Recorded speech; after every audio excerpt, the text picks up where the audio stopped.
ಕಲಬುರಗಿ ಜಿಲ್ಲೆ ಚಿಂಚೋಳಿಯಲ್ಲಿ ಮಾದಿಗ ಸಮಾಜದ ಬಹು ವರ್ಷದ ಬೇಡಿಕೆಯಾದ ಎಬಿಸಿಡಿ ವರ್ಗೀಕರಣದ ಒಳ ಮೀಸಲಾತಿಗೆ ಇತ್ತೀಚೆಗೆ ಸುಪ್ರೀಂ ಕೋರ್ಟ್ ಮಹತ್ವದ ಆದೇಶ ನೀಡಿತು. ಆಯಾ ರಾಜ್ಯ ಸರ್ಕಾರಕ್ಕೆ ನಿರ್ಣಯ ಕೈಗೊಳ್ಳುವಂತೆ ಆದೇಶಿಸಿತು.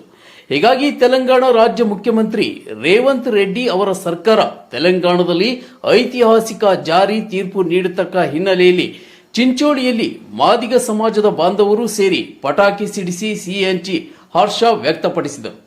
ಈ ಸಂದರ್ಭದಲ್ಲಿ ಮಾದಿಗ ಸಮಾಜದ ಹಿರಿಯ ಮುಖಂಡರಾದ ಗೋಪಾಲರಾವ್ ಕಟ್ಟಿಮನಿ, ನರಸಪ್ಪ ಕಿವಡನೂರ್, ಸುನಿಲ್ ಸಲಗರ್, ಸುಂದರ್ ಡಿ ಸಾಗರ್, ಮಲ್ಲು ಕೋಡಂಬಲ್, ಬಸವರಾಜ್ ಮೇತ್ರಿ, ವಿಜಯರಾಜ್ ಕೋರಣ್ಣಪಳ್ಳಿ, ಅನಿಲ್ ಕಟ್ಟಿ,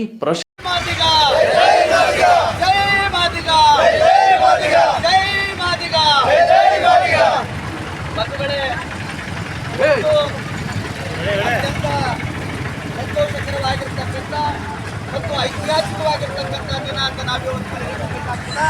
ಯಾಕಂದ್ರೆ ಸತ್ಯವಾಗಿ 30 ವರ್ಷಗಳ ಕಾಲ ಏನು ಹೋರಾಟ ಮಾಡಿ ಒಳ ಮೀಸಲಾತಿಗೆ ಅನೇಕ ತಾಲೂಕು ಮತ್ತು ಜಿಲ್ಲೆ ರಾಜ್ಯಗಳಲ್ಲಿ ತೀರ್ಮಾನ ಮಾಡಿ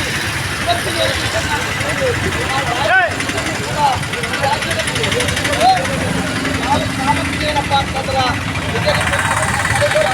ಇಲ್ಲ. ಆದರೆ ಅದೇ ಸುಪ್ರೀಂ ಕೋರ್ಟ್ ಆದೇಶ ಬಂದ ಮೇಲೆ ದೇಶದಲ್ಲಿ ಇರ್ತಕ್ಕಂಥ ಎಲ್ಲ ರಾಜ್ಯಗಳು, ಕೇವಲ ಕರ್ನಾಟಕ ಅಲ್ಲ, ಈ ದೇಶದಲ್ಲಿ ಇರ್ತಕ್ಕಂಥ ಪ್ರತಿಯೊಂದು ರಾಜ್ಯದಲ್ಲಿ ಕೂಡ ಒಳ ಮೀಸಲಾತಿ ಜಾರಿ ಆಗ್ತಾ ಇದೆ.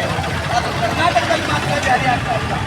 ಯಾಕಂತಂದ್ರೆ ಇಲ್ಲಿ ಪಟ್ಟಭದ್ರ ಶಕ್ತಿಗಳು ಈ ರಾಜ್ಯದ ಮುಖ್ಯಮಂತ್ರಿಗಳ ಮೇಲೆ ನಿಶಾಂತ್ ಕಟ್ಟಿಮನಿ, ಅನಿಲ್ ರುಸ್ತುಂಪುರ್, ನಿಶಾಂತ್ ಗಾರಮಪಳ್ಳಿ, ಸಾಗರ್ ಹೊಸಳ್ಳಿ, ವಿಶಾಲ್ ಸುಗಂಧಿ, ಸಚಿನ್ ಅಣವಾರ್, ಪ್ರಭಾಕರ್ ಮಿರಿಯಣ್ಕರ್, ಶಿವು ದಸ್ತಪುರ್, ಮೋಹನ್ ತುಮ್ಮಟಕುಂಟ, ಬಕ್ಕಣ್ಣ ನಿಮಹೊಸಳ್ಳಿ, ಶರಣಪ್ಪ ಪಡಪಳ್ಳಿ, ಶರಣು ಗಡ್ಡೇಶ್ವರ್, ಮಾರುತಿ ಮೋತಕಪಳ್ಳಿ, ರವಿ ರುಸ್ತುಂಪರ್, ನಂದು ರುಸ್ತುಂಪರ್, ರಾಜು ಗಂಗನಪಳ್ಳಿ, ಮಿಲ್ಸನ್ ದಂಡನ್, ಜಾನ್ಸನ್ ದಂಡಿನ್, ಅರ್ಜುನ್ ಪೂಜಾರಿ, ದಿವಾಕರ್ ಶಿಗರ್ ಮೋತಕಳ್, ಗುರುನಾಥ್, ಪ್ರಭು ಡಿ ಬಸಂತಪುರ್, ಜೈಕುಮಾರ್ ಗಡಿಕೇಶ್ವರ್ ಹಾಗೂ ಅನೇಕ ಸಮಾಜ ಮುಖಂಡರು ವಿಜಯೋತ್ಸವದಲ್ಲಿ ಭಾಗಿಯಾಗಿದ್ದರು.